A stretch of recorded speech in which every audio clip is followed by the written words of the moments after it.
Hey everyone, welcome to another episode of What the Dementia by Bambu Care. I'm your host, Brianna Wilson. I'm a certified dementia practitioner and the founder of Bambu Care. So today is a very impromptu podcast episode that was fueled by a recorded session that I saw of a caregiving coaching session. Now, I'll be honest in saying that I went back and forth in my head about whether or not I wanted to address this, but I figured, why not? Someone may need to hear this. This may be helpful for someone. I don't know, so we'll see. So, one of the things that was said in this video is that the caregiver was giving her mother living with dementia the worst care possible. And this came from the coach. And that's not me paraphrasing what was said. Verbatim, the worst care possible.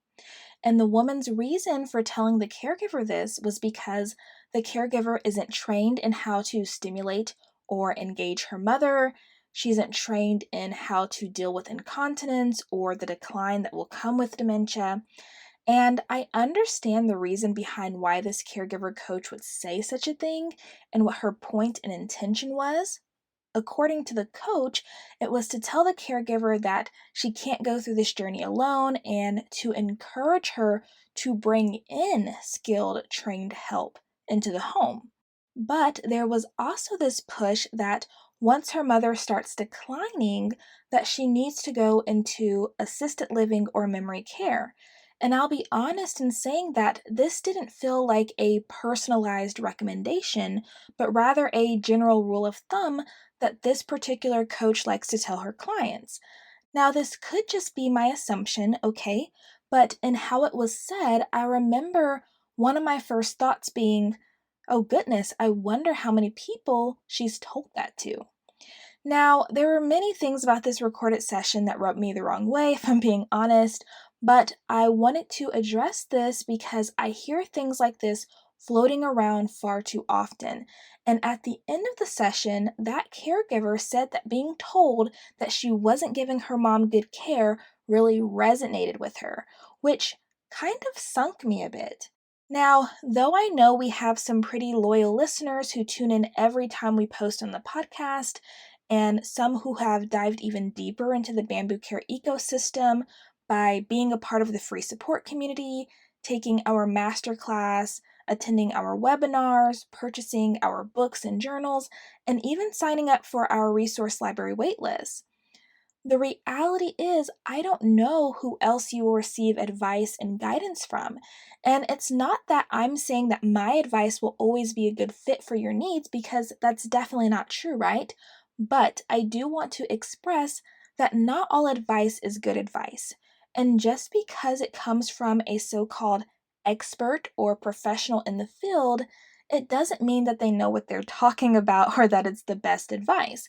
And that's not to throw shade to anyone, that's just the reality, and that's across any field or line of work, okay? So let's quickly dissect this, and I'll tell you why it rubbed me the wrong way. So, for one, to tell a caregiver that they are giving their person living with dementia the worst care possible, unless it's actually true, is a bit appalling. I don't care what the intention or reason is. I've seen firsthand what it looks like when people living with dementia are given the worst care possible. And for what I haven't personally seen, I've seen videos, or I've heard it from others, or I've heard it on the news. So I ask, is telling a caregiver who may be struggling a bit because this is all new to them that they are giving the worst care possible really what we should be doing? I don't think so. That's such a big claim, and definitely not words that we should be throwing around all willy nilly. Anytime you are put into a new situation, there's the chance that you might struggle. You may feel a bit crappy as you adjust. You may not always do things the right way or say the right things. But over time, your natural instincts will kick in. You'll learn from your mistakes. You'll learn that it's okay to feel whatever emotions you may be feeling. And for those who care enough, they will make the time to seek further education on how to best care for their person living with dementia. I mean, even the fact that this woman was on a coaching call lets me know that she was indeed not providing her mother with the worst care possible. The fact that you are listening to the What the Dementia podcast right now lets me know that you are making efforts to provide your partner with dementia the best care possible. So this was one of the first things. The other thing was the coach's reasoning, that it's because the caregiver isn't trained in how to stimulate and engage her mother, and isn't trained in how to deal with incontinence or the decline that will come with dementia. And so it's best to get someone into the home who is skilled and trained in these things to work with her mother. But here's the thing, just like whoever would be coming into the home may be skilled and trained, a family caregiver can become trained as well, or whoever the primary caregiver is. In fact, that's the whole purpose of Bambu Care's offerings, to provide education and support. We are constantly trying to reach more and more caregivers who are wanting to learn the skills necessary to better care not only for their partner living with dementia, but for themselves as well. Our podcast is one of the ways that we strive to do that. But again, we have a support community, a book, a master class, a resource library that's currently in the works. So the help to become a confident, skilled dementia care partner is definitely available for those who want it, or to those who want it. But let me ask you this. Let's say that you are convinced that you are providing your person with the worst care possible because someone has, for whatever reason, told you that. And so you do hire help out of pocket for someone to spend a couple of hours, a few days a week with your person. Maybe they even qualified for home health care, and so you have a team of people coming in the home for an hour each a couple times a week. What happens all the other hours of the day when they aren't there? What happens when paying out of pocket is no longer a viable solution financially, or your partner is discharged from home health services? Bringing a skilled or trained person in the home is helpful, and your partner may even build a nice bond with those people. But unless you yourself are getting the training you need to best care for your person, you may still find yourself struggling more than you need to. So yes, please enlist help when possible and when it makes sense to do so. But don't forget that you ultimately will likely still be the one who spends the most hours with them. So unless these trained people are going to take the time to train you too, which some will and some won't, it just depends on your partner's needs and what all is going on, you are going to have to seek training for yourself. But let me be clear, okay? Your current struggle does not equate to not providing good care, and it definitely does not equate to providing the worst care. So please know that, okay?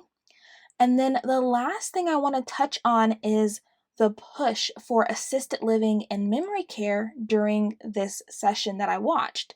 Now, we haven't talked a lot about assisted living and memory care on the What the Dementia podcast just yet, because I do focus a lot on caring for someone with dementia in the home. But they are important topics that we will be getting to, okay? But let me just say this first.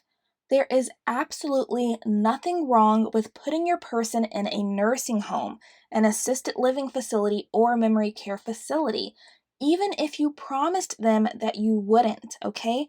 Ultimately, in many cases, placing your person in a facility can be one of the best things that you can do for your partner and for yourself, especially if their care needs have exceeded what you are able or even willing to do. Everyone has different limits. And guess what? You don't have to explain your limits or reasoning to anybody, and you don't have to feel guilty about your choice. If you ever come to that bridge of putting your partner in a facility and you decide to cross it, it's because you felt that that was the best option at the time. Period. Okay? But the reason this push irked me, especially if it stemmed from this templated rule of thumb recommendation, is because the reality is there are some caregivers who realistically will be unable to afford to place their person with dementia anywhere outside of the home. either because it would cost too much out of pocket and there's minimal private funds available. Selling a home is not an option to get some extra money. Their partner doesn't have or qualify for long-term care insurance or Medicaid, or they aren't a veteran. So now what? What is the caregiver to do? Again, it falls back on getting the proper training because they will have to continue to care for that person at home.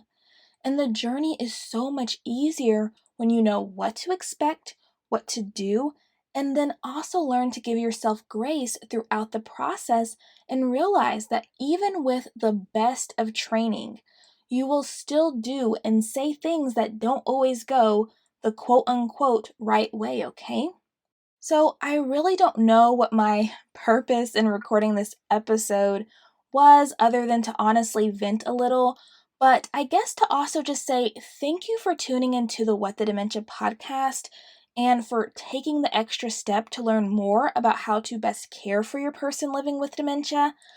I don't even have to know you to know that you are doing a great job.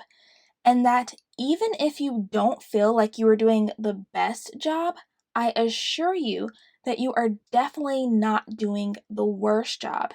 And over time, you will only get better. Okay, so please, please, please don't let anyone tell you any different, professional, expert, or not, okay?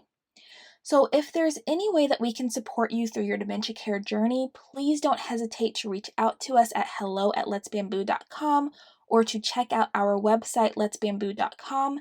If you find our podcast helpful, please consider leaving us a review to help others find the podcast. If anyone has any questions, comments, or future podcast requests, remember you can always send us an email at podcast@whatthedementia.com. Thank you so much for joining us on another episode of What the Dementia by Bambu Care. We look forward to catching you on the next episode. Take care, and until next time, stay strong, care on, and remember, you are not alone. Bambu Care is always here.